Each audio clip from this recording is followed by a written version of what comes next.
மக்கள் நிருபர் நேயர்களுக்கு வணக்கம்.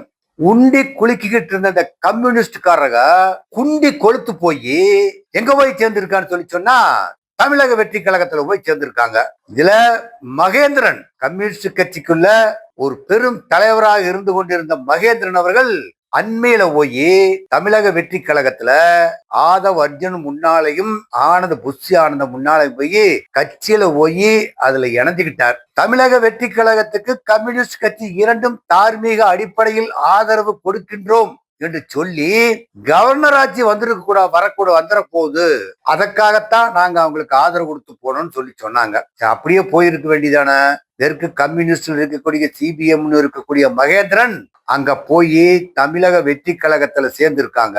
இப்ப கம்யூனிஸ்டுக்கார என்னைக்கு உண்டி குழுக்கிறது நிறுத்தினா மீட்டிங்னு போனா உண்டி குழுக்கிற வேலைதான் அவங்களுக்கு. எங்க போனாலும் மீட்டிங் போட்டவங்க உண்டி குலுக்கி வீதியில ஒரு சப்பு டப்பாவை கட்டிக்கிட்டு கொடி கொட்டிக்கிட்டு உண்டி குலுக்கி வசூல் நடத்தி கூட்டம் போட்டுக்கிட்டு இருந்த கம்யூனிஸ்டுக்காரர்களுக்கு திராவிட முன்னேற்ற கழகத்தோடு கூட்டணி வைத்ததற்கு பின்னால் தான் உண்டி குழுக்கிறதையே நிறுத்தினாங்க. ஏன்னா திராவிட முன்னேற்ற கழகம் அப்பப்ப அவங்களை கவனிச்சுக்கிட்டு வந்ததுனால அந்த உண்டி குழுக்கிறத நிறுத்திட்டாங்க. இப்ப 4 தொகுதியில ஜெயிச்சாங்க. இவங்க 2 பேர் அவங்க 2 பேர் ஜெயிச்சாங்க.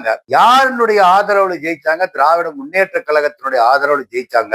நீங்க கம்யூனிஸ்ட் கட்சி ரெண்டும் போய் தமிழக வெற்றி கழகத்துக்கு ஆதரவு கொடுக்கணும்னு சொல்லி சொன்னா அதிமுக இருக்கக்கூடிய விஜய் பாஸ்கர் உட்பட இந்த 5 எம்எல்ஏக்கள் ராஜினாமா பண்ணிட்டு நீங்க இந்த கதிர் அருவாள் சின்னத்தையும் சுத்தி அருவாள் சின்னத்தில் நின்று தேர்தல் நின்று ஜெயிச்சுட்டு அப்புறம் மறுபடியும் நீங்க தமிழக வெற்றி கழகத்துக்கு ஆதரவு கொடுத்துருக்கலாம். இப்போ கம்யூனிஸ்ட் கட்சியில இன்னொரு தலைவர் சண்முகம்ங்கிறவர் அவர் என்ன சொல்றாரு? திராவிட முன்னேற்ற கழகம் அண்ணா திராவிட முன்னேற்ற கழகம் ஒன்று சேர்ந்தால் தமிழக வெற்றி கழகம் இருக்கிற இடம் தெரியாதுவோன்னு சொல்லி இப்ப அண்மையில கருத்தை கூறிட்டு இருக்கிறார். அது உண்மைதான். திராவிட முன்னேற்ற கழகமும் அண்ணா திராவிட முன்னேற்ற கழகமும் பங்காளிகள் தான் சொல்லி எல்லா கட்சிக்காரும் சொல்லுவாங்க. அதே கருத்துல தான் சண்முகம் அவர்கள் என்ன சொல்றாங்க? 2 பேரும் ஒற்றுமையாக இருந்தால் தமிழக வெற்றி கழகத்துக்கு தமிழ்நாட்டில் வேலை இல்லை அப்படிங்கிற கருத்தை அவர் ஆணித்தரமா முன் வச்சு சொல்றார். இதே திராவிட முன்னேற்ற கழகத்தில் இருக்கக்கூடிய RS பாரதி அவங்களும் அதே கருத்து தான் சொல்றாங்க. நாங்கெல்லாம் ஒன்னும் சண்டைக்காரர் இல்ல, பகையாளிகள் இல்லை, திமுகவும் பங்காளிகள் தான். எங்களை இப்போ ஒரே வரிசையில் உட்கார வச்சுட்டாங்க. யாரு? இந்த தமிழக வெற்றி கழகம். இப்போ திமுக ஆட்சியா இருந்ததுன்னா அதிமுக எதிர்வரிசையில் இருக்கும், அதிமுக ஆட்சியில் இருந்தா திமுக எதிர்வரிசையில் இருக்கும். இப்ப 2 திராவிடம் இல்லாத தமிழக வெற்றி கழகம் இருந்ததுனால எங்களை தூக்கி முன்னால உட்கார வச்சுட்டாங்க. நாங்க எல்லாம் ஒரே வரிசையில் உட்கார்ந்து இருக்கிறோம். ஒருத்தரோட பழகிறதுக்கு எங்களுக்கு ஒரு வாய்ப்பு கிடைச்சிருக்குது அப்படிங்கிற கருத்தை இப்ப அவர் RS பாரதி சொல்லிக்கிட்டு இருக்கிறார். இப்போ ஸ்டாலின் அவர்கள் கரூர்ல என்னைக்கு அந்த 41 பேர் செத்தாலும் அன்னைக்கே விஜய புடிச்சு உள்ள போட்டிருந்தா அந்த கட்சிக்கு முற்றுப்புள்ளி வச்சிருந்திருக்கலாம். முற்றுப்புள்ளி வைக்காத விட்டுட்டு இப்போ திராவிட முன்னேற்ற கழகம் தோத்து போச்சு, அதிகப்படியா மெஜாரிட்டி சீட்டு கிடைத்து ஆட்சியை பிடிக்க முடியல சொல்லி வருத்தப்பட்டு என்ன பிரயோஜனம்? அவங்க செய்யற தப்புக்கு அப்பே தண்டனை கொடுத்துருக்கணும். தண்டனை கொடுக்கறத ஸ்டாலின் அவர்கள் தவிர்த்துட்டாங்க. இப்ப அதிமுக ஒழிக்கணும் அப்படிங்கறக்காக வேண்டிதான் ஆதவ் அர்ஜுன் 6.25 அடி உயர்ந்த ஆதவ் அர்ஜுன் அதிமுகவை எடுத்து கட்டிக்கிட்டு ஒழிக்கணுங்கிற பாலிசியில போய் அடுத்த கட்சியிலிருந்து அதிகமா சேர்றவங்க யாரும் இல்லை. அதிமுகவில் இருக்கிறவங்க தான் எங்க கட்சிக்கு அதிகமா சேர்றாங்க. அப்படி பாக்குறப்போ அதிமுகவும் தமிழக வெற்றி கழகம் ஒன்னா போயிருங்கிற மாதிரி கருத்தை சொல்லிட்டு இருக்கிறான். இப்ப ஏற்கனவே இவங்க தமிழக வெற்றி கழகம் பொய்ய சொல்லியே ஆட்சியை பிடிச்சவனுதான். பார்த்தவக்க எல்லா பொய்ய சொல்லியே ஆட்சி பிடிச்சா. 4500 ரூபாய் படிக்கிற மாணவர்களுக்கு கொடுத்தனா நீட்டு தேர்வு வந்த உடனே கையெழுத்து போட்டு ரத்து பண்ணுவேன்னு சொன்னா பரந்தூர் விமான நிலையத்தை நாங்க நிறுத்திடுவோம்னு சொன்னாங்க. இப்போ பெண்களுக்கு 2500 ரூபாய் கொடுக்கணும்னு சொன்னா மாதம் ஒருக்கா கரண்ட் கணக்கு எடுக்கிறன்னு சொன்னாங்க. விவசாயிகளுக்கு இருக்கக்கூடிய கடனை பூரா தள்ளுபடி பண்ணுவேன்னு சொன்னாங்க. எதையுமே நிறைவேற்றவில்லை. குழந்தை பிறந்துருச்சுன்னா மாமஞ்சீரும் மோதிரம் போடுறோம்னு சொன்னாரு விஜய் அவர்கள். இப்ப விஜய் ஆட்சி அமைச்ச பிற்பாடு தமிழ்நாட்டுல குழந்தையே பிறக்கலையா? இல்ல எந்த ஆஸ்பத்திரியிலும் குழந்தையே பிறக்காம எல்லாம் அப்படியே மறைச்சிட்டாங்களா?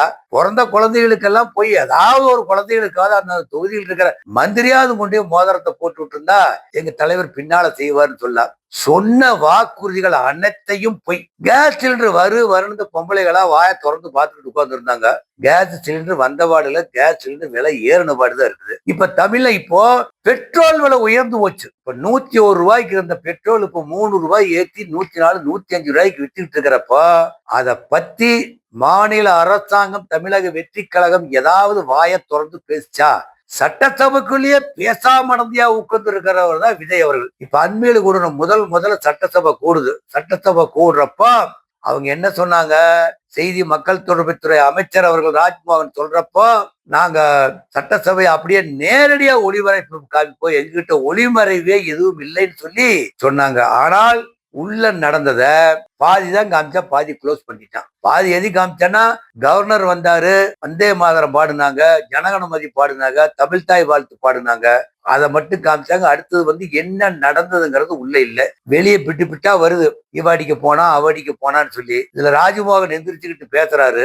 என்ன ராஜ்மோகன் அவரு, இந்த பக்கம் இருக்கிறவங்க எங்க வெற்றி கழகத்தினுடைய தலைவர் அவருடைய கண் அசைவுக்கு காத்து கொண்டு இருக்கணும், கண் அசைவத்தை காமிச்சு பார்த்துங்க சட்டசபையில என்ன நடக்குதுன்னு சொல்லி. நீங்க இருக்கிறது 108 பேர் தான். திராவிட முன்னேற்ற கழகம், அண்ணா திராவிட முன்னேற்ற கழகம் எல்லாருமே வீரமிக்கவங்க தான், யாரும் சோட போனவங்க கிடையாது. நீங்க வாய்ச்சவடால் வெளியே பேசலாம். இந்த புஷ் ஆனந்த் மேகதாதுல அணை கட்டுவேன்னு சொல்லி அவர் கொக்கரிச்சுக்கிட்டு என்ன நடப்பு நடந்தாலும் அணை கட்டுவேன்னு சொல்லி டி.கே. சிவகுமார் அங்க ஆர்டரை போட்டு உத்தரவு போட்டு இருக்கிறாரு. ஆனா அந்த நீர்வளத்துறை அமைச்சர் எம்பளத்திவாய வாயை திறந்து பேசவே இல்லைங்க. இதுக்குத்தான் நீர்வளத்துறை அமைச்சரா அவரை போட்டிருக்குது. அவரு தான் அதுக்கு உண்டான பதில சொல்லி இருக்கணும். ஆனால் முந்திரி கொட்ட ஆரேகாலடி ஆதவர்ஜின் எந்திரிச்சுக்கிட்டு பதில் சொல்றார். விஜய் வாயை மூடி பார்த்துக்கிட்டு உட்கார்ந்து இருக்கிறார். அப்ப இதே புரட்சி தலைவியா இருந்திருந்தா அவங்க சொன்ன உடனே அடுத்த கடமே இம்மீடியட்டா ஒரு பதில கொடுத்து முடிச்சிருப்பாங்க. ஆனா எதுவுமே பேசுறதுக்கு லாயக்கு இல்ல, கையாளாகல. அத்தனையும் பொய்ய சொல்லி ஆட்சியை புடிச்சிட்டு இப்ப என்ன ஒரு கருத்தை சொல்லிட்டு இருக்காங்கன்னா, அதிமுகவெல்லாம் தமிழக வெற்றி காலத்துல சேர்ந்துரும் சொல்லி சொல்றாங்க. எல்லாம் போய் சேர்ந்த எல்லாம் என்ன, இந்த உள்ளாட்சி தேர்தலுக்கும் இந்த கூட்டுறவு சங்க தேர்தலுக்கும் தான் வாயை திறந்து பார்த்துக்கிட்டு உட்கார்ந்துருக்கானுங்க. ஏற்கனவே இருக்கக்கூடிய தமிழக வெற்றி கழகத்தில் இருக்கலாம், எவன் வந்தாலும் சரிங்கடா, எல்லாம் எங்களுக்கு பின்னாலதான் நிக்கணும், நாங்கெல்லாம் உங்களை எல்லாம் முன்னாலோட மாட்ட வர்றீங்களா, தூரம் நின்று வேடிக்கை பார்த்துருக்கோம், நாங்க இலையில வடை பாயாசம் போட்டு சாப்பிடுவோம், நீங்க பக்கத்துல இருந்து வேடிக்கை தான் பார்க்கணுங்கிற மாதிரிதான் தமிழக வெற்றி கழகத்தில் இருக்கிறவங்கள சொல்லிட்டு இருக்கிறாங்க. இப்போ தமிழக வெற்றி கழகங்கிறது 37 நாள் ஆட்சியில 247 வன்முறை சம்பவம் நடந்திருக்கு. அதுல 100க்கு மேல பாலியல் வன்கொடுமை, கொலை, கொள்ளை, நகைத்திருட்டு, எல்லாம் கஞ்சா போதை எல்லாம் நடந்துகிட்டு இருக்குது. 247 சம்பவம் நடந்திருக்குது. ஆட்சிக்கு வந்த உடனேயே எல்லாத்தையும் சாட்டை சுத்தி நிறுத்திடுவேன்னு சொன்ன விஜய் வாயை திறந்து ஒரு வார்த்தையோட பேசவில்லை. இப்போ திருவள்ளூர் மாவட்டத்துல அமோனியம் ஃபேக்டரி, அங்க ஒண்ணுல அமோனியாவில் வாயு கசிவு ஏற்பட்டு ஒரு 8 பேர் செத்து போயிட்டாங்க. 60 பேர் மருத்துவமனையில அனுமதிக்கப்பட்டிருக்கிறாங்க. இந்த மருத்துவமனையில் அனுமதிக்கப்பட்டிருக்காங்கன்னு சொல்லி சொன்னா விஜய் அவர்கள் போய் பார்த்திருக்க வேண்டும். முதலமைச்சர் முறையில போவானா, அவர் உத்தரவு போட்டாரு, இந்த மந்திரி போனா அந்த மந்திரி போனான்னு சொல்லி சொல்றாங்க. ஆனால் இந்த தொழில்துறை மந்திரி கீர்த்தனா, முந்திரி கொட்ட கீர்த்தனா அவர்கள் இருக்கிறாங்க இல்லையா, நான் தொழிலை கரைச்சி குடிச்சிருக்கிறேன்னு சொல்லி இங்க ரீல்ஸ் போட்டு முதலீட்டை இழுக்கிறேன்னு சொல்லி சொன்னவங்க இப்ப அண்மையில தான் தென்கொரியா, யுகேஸ்லோவைக்கெல்லாம் போயிட்டு வந்தாங்க. உள்ளூர்ல இருக்கக்கூடிய தொழிற்சாலை நிர்வாகத்தை போய் பார்த்திருக்கணும். சென்னையில் இருக்கக்கூடியதோ தமிழ்நாட்டில் இருக்கக்கூடிய தொழிற்சாலைகள் எல்லாம் எந்த அளவுக்கு செயல்பட்டு கொண்டிருக்கிறதோ அந்த தரமா இருக்குதான்னு போய் பார்த்திருக்கணும். அதெல்லாம் பாக்குறதுக்கு இவங்களுக்கெல்லாம் நேரம் இல்லை, அதை பாக்குறது கிடையாது. ஒரே வாய்ச்சவடால் தான். இந்த வாய்ச்சவடால் நீண்ட நாள் நீடிக்காது. தமிழகத்தில் இருக்கக்கூடிய மக்கள் எல்லாம் இப்ப முழிச்சுக்கிட்டாங்க. முன்ன தூங்கிக்கிட்டே அவன் பாட்டை கேட்டுக்கிட்டு உங்கள் விஜய் உங்கள் விஜய் உயிர் என வருவேன் உங்கள் விஜய பாட்டை கேட்டு எல்லாம் பாட்டை கேட்டு ஓட்டு போட்டு வந்த அலையில ஓட்ட உடச்சு விட்டுட்டு உட்கார்ந்து இருக்கிறது தான் இப்ப விஜய் வெற்றி கழகத்தினுடைய தற்காலிகமா நடந்து கொண்டிருக்கக்கூடிய ஆட்சி. இப்ப இவங்களுக்கு மைனாரிட்டியா இருக்கிறதுனால அவனை கூப்பிடலாம் இவனை கூப்பிடலான்னு சொல்லி ஒவ்வொருத்தனும் பாக்குறதால எங்க கட்சியில சேருங்கன்னு சொல்லி கட்சிக்கு ஆள் புடிச்சுக்கிட்டு இருக்கிறாங்க. இப்போ கட்சிக்கு அவங்க ஆள் புடிச்சு கட்சிக்கு வேணுங்கிற விருப்பமா போய் சேரணும். இவங்க புரோக்கர்களை வச்சு ஆளை புடிச்சு கட்சியை ஸ்ட்ரென்தன் பண்றாங்களா? இப்போ ஆதவர்ஜின் ஆதவர்ஜின் என்ன சொல்றான், சென்னையில இருக்கக்கூடிய ஏதாவது ஒரு நீங்க மேயருக்கு ஜெயிச்சிருவீங்களா, நகராட்சியில ஜெயிச்சிருவீங்களாங்கிறா. எலெக்ஷன் வரட்டும், அதுக்குள்ள இன்னும் ஒரு வருஷம் இருக்கு இல்லையா, எலெக்ஷன் வரைக்கும் 8-10 மாசம் இருக்குது. அந்த 10 மாசத்துக்குள்ள உங்க ஆட்சியினுடைய நிலைமைய மக்கள் இப்ப சீர்தூக்கி பார்க்க ஆரம்பிச்சுட்டான். எல்லா தமிழக வெற்றி கழகத்தில் இருக்கிற இந்த தண்டுவனுகள்லாம் போய் பொம்பளைகளை போய் கையை பிடிச்சி இழுத்து காலை பிடிச்சி இழுத்துட்டு உட்காந்துருக்கிறான். இதுக்கு சிங்கப்பெண் சிறப்பு படை அது ஒரு பக்கம் வேடிக்கை பார்த்துக்கிட்டு உட்கார்ந்து இருக்குது. ஏதோ ஒரு கேஸ் தான் பிடிச்சி உள்ள போட்டிருக்கு. தமிழ்நாட்டிலே கேஸே நடக்காத மாதிரி சொல்லிட்டு இருக்காங்க. பற்றாக்குறையான காவல்துறைகள் இதை வச்சுக்கிட்டு திட்டத்தை நிறைவேற்றணும்னு சொல்லி சொல்றாங்க. இது நடைமுறைக்கு ஒத்து வராது. இப்போ சவுக்கு சங்கரை உள்ள போட்டு வச்சிருந்தாங்க. அவரு வாய் கொழுப்பு. எஸ்பி வேலுமணியினுடைய காசுல உண்டு கொழுத்து இருந்துட்டு இப்ப அதிமுகவை தாறுமாற திட்ட எடப்பாடி பழனிசாமி தூக்கி பிடிச்சு நிறுத்தி பேசுறதா சவுக்கு சங்கர். இன்னைக்கு எடப்பாடி பழனிசாமி உனக்கு என்ன துரோகம் பண்ணிட்டு போயிட்டாரு, உனக்கான பைசா வெட்டலையா?